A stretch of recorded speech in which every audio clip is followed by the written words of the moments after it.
Picture this. You walk into a room, the lights are dim, there's this like faint, earthy scent of Palo Santo in the air. Oh, yeah, the classic vibe. Right. Soft, ambient music is playing, and someone at the front of the room is just telling you to let go. To detach from the hustle, step away from the grind, and just breathe. That's what we all picture when we think of yoga. Exactly. That is the traditional, enduring image. A purely spiritual, deeply ancient practice of unplugging from the noise of the world. But if you step outside that dimly lit room, you are standing in the middle of a global wellness industry worth tens of billions of dollars. And in the year 2026, it is fiercely, unapologetically competitive. It really is a fascinating paradox we're living in.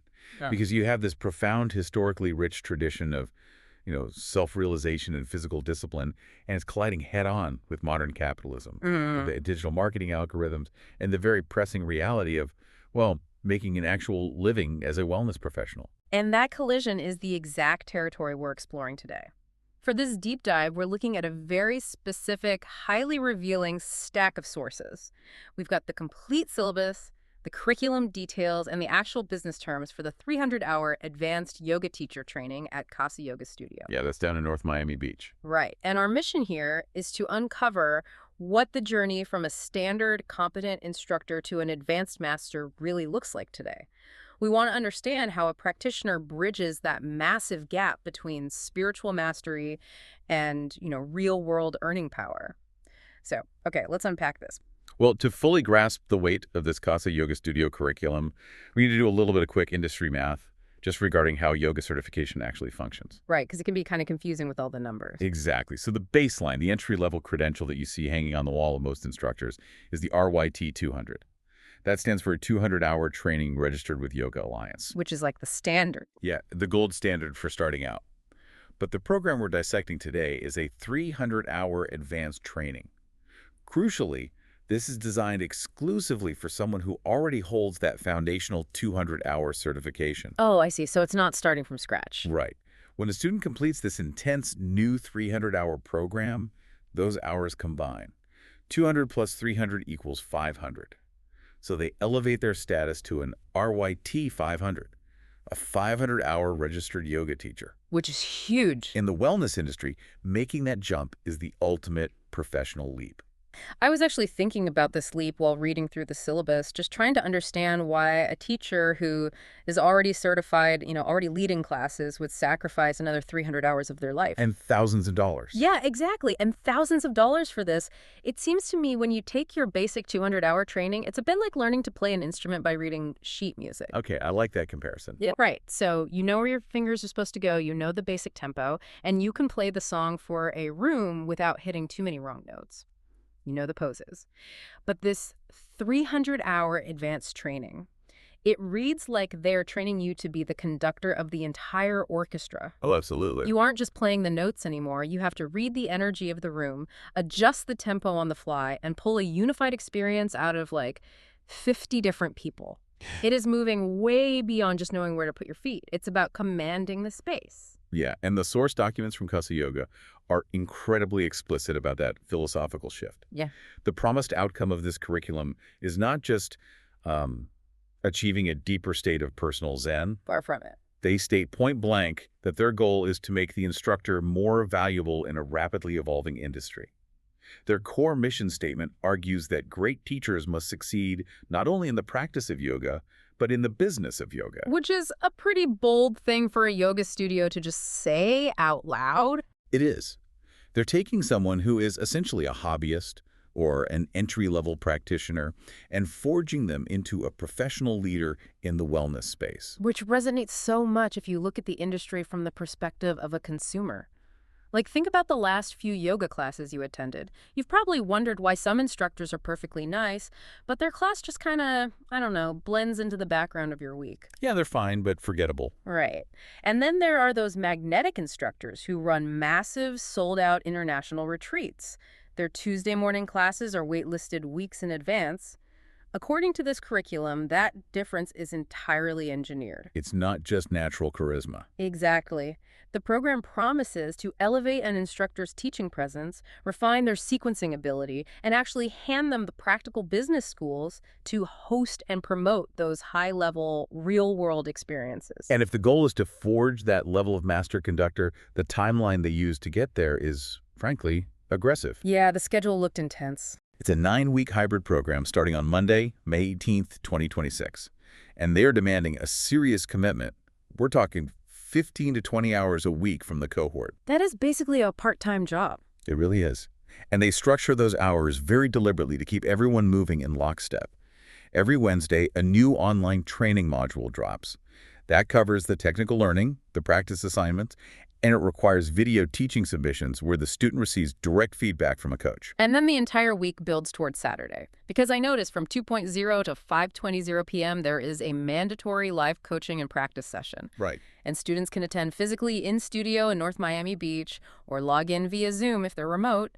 But these Saturdays aren't like college lectures where you passively take notes. The syllabus shows these 3 hours are heavily dedicated to teaching drills, peer-to-peer feedback, and the actual physical practice of hands-on adjustments. Which is crucial because the mechanics of what they're learning are incredibly complex.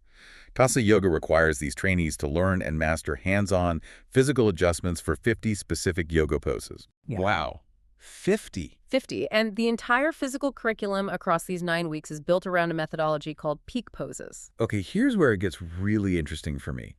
Because when I initially envisioned an advanced yoga training, I pictured a lot of sitting in circles, discussing esoteric spiritual texts, maybe drinking some herbal tea. Yeah, very chill vibe. Right. I did not picture a rigorous biomechanical laboratory. But the specificity of this timeline is wild. How does this peak pose methodology actually work in practice? Well, the underlying philosophy of a peak pose class is that you never just randomly string a bunch of stretches together.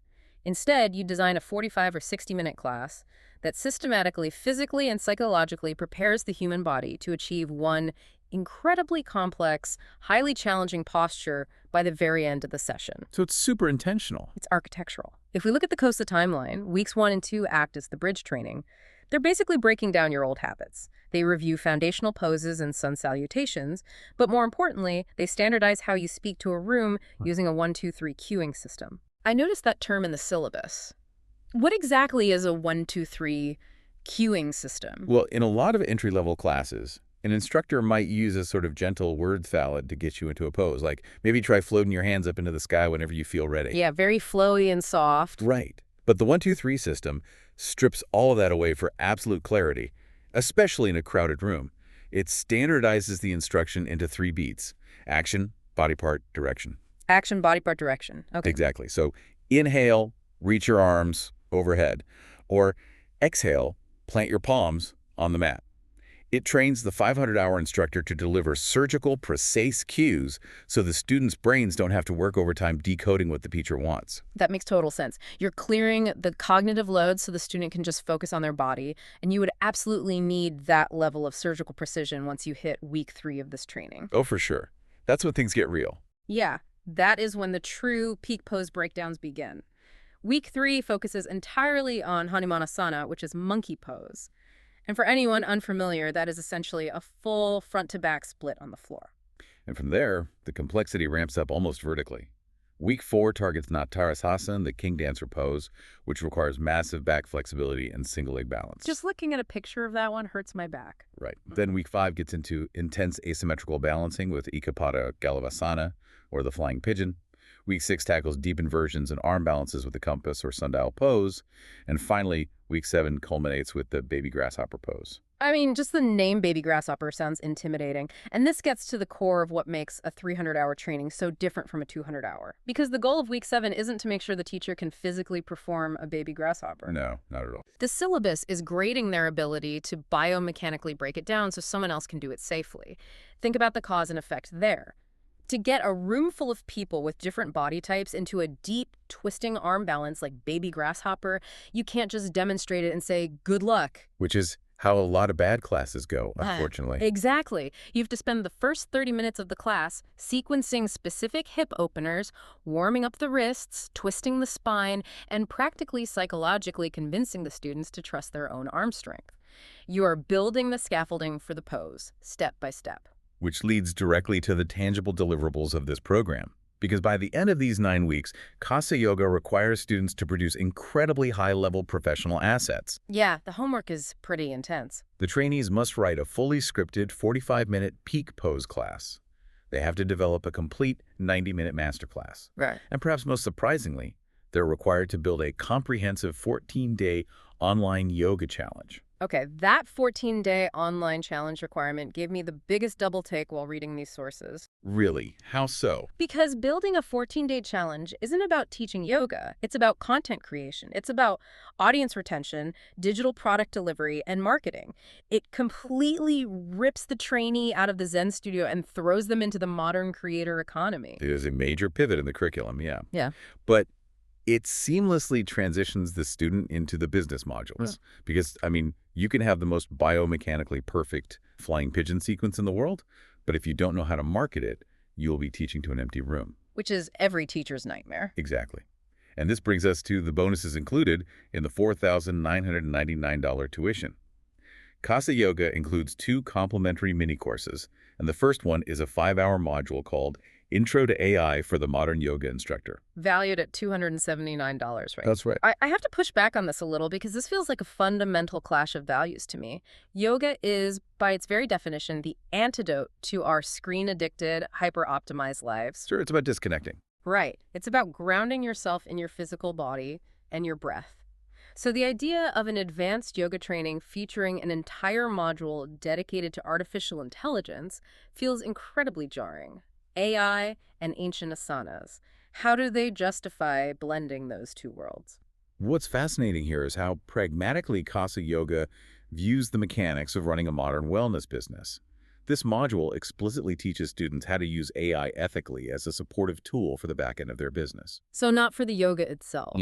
Specifically for class planning, drafting marketing copy, managing social media, and business growth.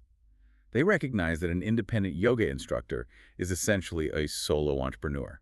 That makes sense. Consider what that actually looks like for you as the listener. The next time you see an ad on Instagram for a 14-day hip opening challenge, or you get a beautifully formatted email newsletter from your favorite local instructor, there is a very good chance an AI mapped out that funnel. Oh, absolutely. The AI didn't do the stretches, of course, but the instructor might have prompted an AI to generate the daily email copy, outline the progression of the 14 themes, and write the landing page. It clears the administrative burden so the teacher can spend more time actually focusing on their students. It's really just a survival tool in the 2026 wellness market. Precisely. They want to equip their graduates to stay ahead of the curve, not fall behind it. Right. But they also understand the need for equilibrium. Right, they balance it out. Yeah, they balance that highly technical AI module with a second bonus that brings the focus right back to the sensory physical experience. Bonus number 2 is an intro to sound bath inhaling instruments in practice. Valued at $249. Yep. It's 5 hours of hands-on training with crystal singing bowls, Himalayan bowls, and chimes, basically teaching these advanced instructors how to safely and effectively integrate sound healing into their physical classes. And when you look at the person orchestrating this entire 9-week program, that specific blend of modern digital hustle and deep holistic healing makes perfect sense. The lead instructor is Katie Doyle, though her students mostly refer to her as Kate in the reviews. Yeah, Kate from Bloomberg. Exactly. She's the founder of that wellness brand. And her background is just a great case study in how these credentials stack up. She earned her RYT 200 in 2019 at the Asheville Yoga Center, and then she went on to earn her 300-hour certification at 305 University right there in North Miami in 2024. And her profile is a masterclass in modern wellness versatility. She isn't just a registered yoga and meditation instructor. She holds certifications as a holistic health coach, a sound healing and Reiki facilitator, and a workplace wellness advisor. That's a lot of hats. It really is.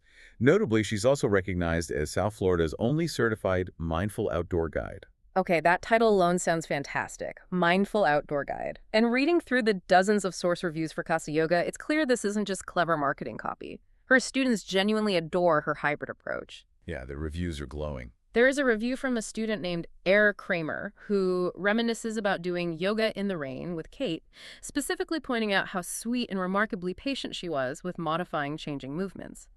And another student, Laura Schoenberg, highlighted Kate's arm balancing workshop. Oh, nice. Laura noted that Kate's specific actionable feedback actually made her feel confident in her own physical practice.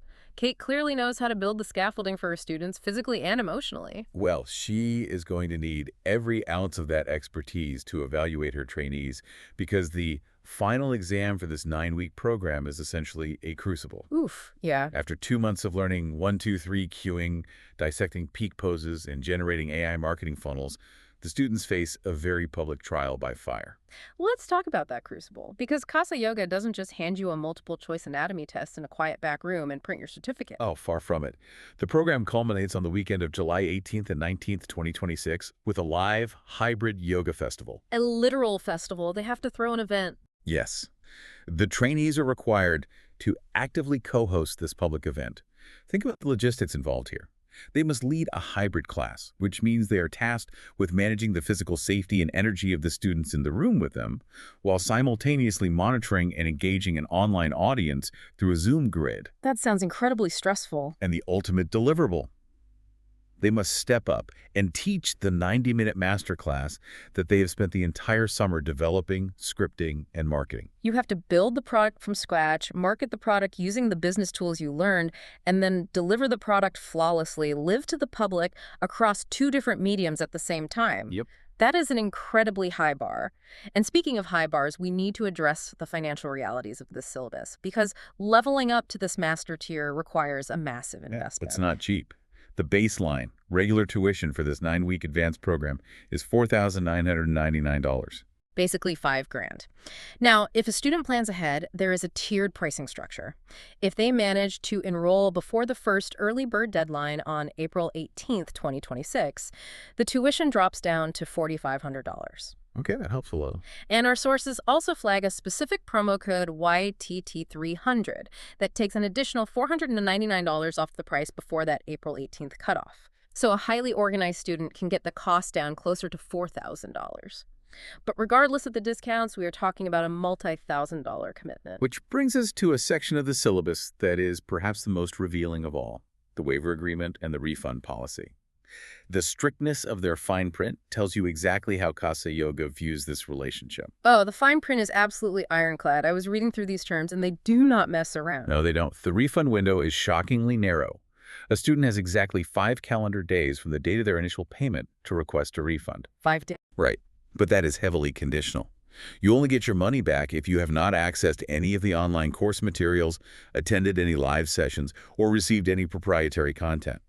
Once a student clicks into that first Wednesday module, or once those 5 days expire, the tuition is completely non-refundable and non-transferable, period. No exceptions. It does not matter if there is a sudden illness, a massive scheduling conflict, or a voluntary withdrawal. The door is closed. And the financial penalties for stepping out of line with the schedule are equally rigid. Let's say a student misses one of those mandatory Saturday Zoom sessions. It happens, right? Life gets in the way. Sure. Under this syllabus, if you miss a session for any reason, you are required to schedule a private makeup session with a coach within 2 days. And that makeup session carries an automatic $125 penalty fee. Ouch. And it scales up from there. If a student falls behind on their Wednesday modules and needs an extension to complete their coursework, it is not just a matter of asking the teacher for a few extra days. The syllabus states extensions are only granted under extreme circumstances, and if the studio approves it, the student is charged an additional $250 per week. That is wild. Yeah, and if a trainee realizes they are in over their heads and needs to defer their enrollment entirely to a future cohort, which they're only allowed to do up to 10 days before the course actually starts, they're hit with a $250 deferral fee. At first glance, reading those terms feels incredibly harsh. We're sort of conditioned to think of yoga as this infinitely forgiving, flexible, accommodating space. So seeing terms that are this punitive and rigid feels completely counterintuitive. Why apply such intense financial pressure to the students? Well, if we connect this to the bigger picture, it isn't meant to be punitive just for the sake of being mean. It's about aggressively enforcing a professional boundary. Think back to the core mission of this 300-hour program. Kasa Yoga is transitioning these people from practitioners who enjoy yoga for personal wellness into professionals who are entering the fiercely competitive business of wellness. When a student signs that waiver, they are entering a legally binding business contract to learn a profession. They aren't signing up for a relaxing spa retreat. Exactly. Leaders in the wellness space have to respect deadlines, show up when they promise to show up, and take absolute financial responsibility for their actions. This strictness is essentially week zero of the curriculum. It's the first, hardest lesson in the business of yoga. That reframes the entire document. The medium is the message. By treating these trainees like accountable business professionals from the exact second they hand over their credit card, Kasa Yoga is setting the baseline expectation for what it actually takes to survive and thrive in an $80 billion industry. Right. If you aren't prepared to carve out 15 to 20 hours a week, and you aren't prepared to be held financially accountable for your own attendance, you simply aren't ready to hold an RIT 500 credential. You aren't ready to be the conductor. That is the ultimate filter. They are weeding out the hobbyists before the first peak pose is ever taught. So to bring this all together and look at the whole picture, what Kasa Yoga has built for their summer 2026 cohort isn't just a deeper dive into stretching, breathing, and chanting. This 300-hour training is a rigorous, demanding 9-week crucible. It really is. It's explicitly engineered to take a competent RYT 200 instructor and forge them into an RYT 500 master. And what stands out the most is how unapologetically it splits its focus. It's 50% advanced physical methodology learning, the biomechanical scaffolding required to get a room full of strangers safely into a baby grasshopper pose, and 50% modern business survival. A total blend of the ancient and the modern. Yeah, you are mastering hands-on physical adjustments in the exact same week that you are learning how to deploy AI to write the marketing funnel for your 14-day online challenge. It creates a fascinating ecosystem, and it leaves us with an entirely new perspective on where this industry is heading as a whole. Because when an ancient, fluid, improvisational art form is increasingly filtered through these highly standardized, business-focused 500-hour certifications, it changes the art itself. It makes you wonder, if every elite teacher is learning the exact same 1, 2, 3 cueing systems and building their classes around the exact same franchised architecture of peak poses, are we actually advancing the physical practice of yoga? Or is this hyper-standardization quietly freezing the evolution of the art form, turning something that was once deeply personal and spontaneous into a highly polished, easily scalable product? That's the real question. Thank you for joining us on this deep dive. Keep questioning the systems around you. Always read the fine print of the things you love and stay curious. Until next time.